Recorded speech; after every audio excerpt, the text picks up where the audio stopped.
Former member of Ghana's parliament, Honorable Ras Mubarak, has renewed calls for a bold and practical push towards visa-free travel across Africa, stressing that tourism and cultural exchange hold the key to genuine unity on the continent.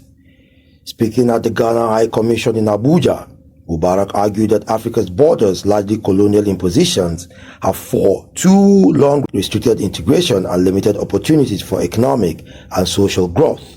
He maintained that the time had come for African leaders to match rhetoric with action by adopting policies that make inter-African travel seamless. The implementation has been slow, and hopefully in the next 24 months, that should be able to be possible in Ghana. So we want this to reflect in the rest of the countries in Africa.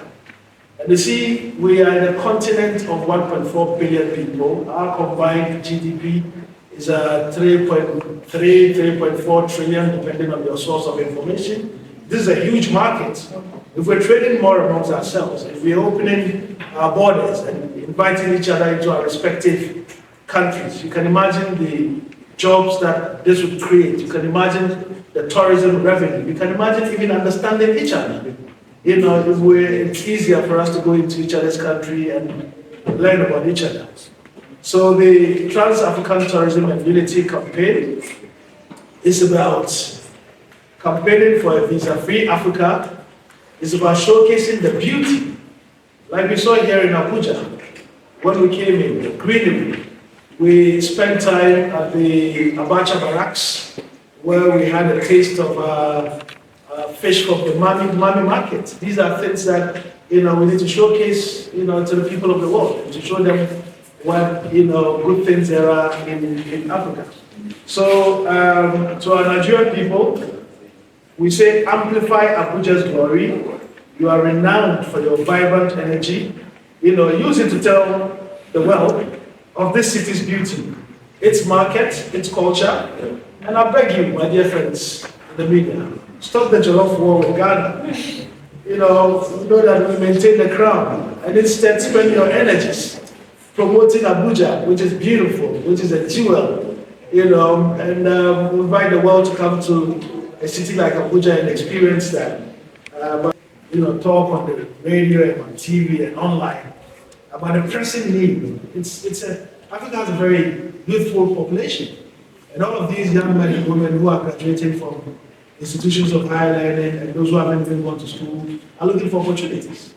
If we don't make it happen now, we would have on our hands issues of insecurity.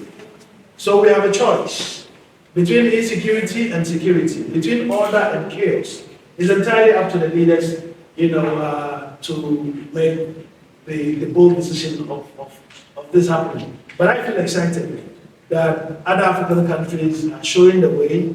When we went to Benin, they were quite excited, and they forcefully said that they are doing it, and they are willing, to urge other excellencies within Africa to embrace it.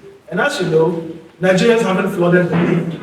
Nigerians haven't overrun Benin, because the fear is that if there are open borders, we're going to have mass migration, etc. Nigerians haven't, the big brother of West Africa has not flooded Ghana. All right? And so, yes, people would come. Yes, you would have, controlled migration and people who would want to come and overstay. But the most important thing is to create the platform and the atmosphere for all of us to thrive, for all of us to grow together and to improve on the lives of our people. So thank you, Segun and Queen, for the brilliant questions. Yes, sir. His call has reignited debate across policy circles, civil society, and youth groups who see visa-free travel not just as a tourism strategy, but as a bold statement of Pan-African unity. Lauren Mohammed Jinadu, Voicetv, Nigeria.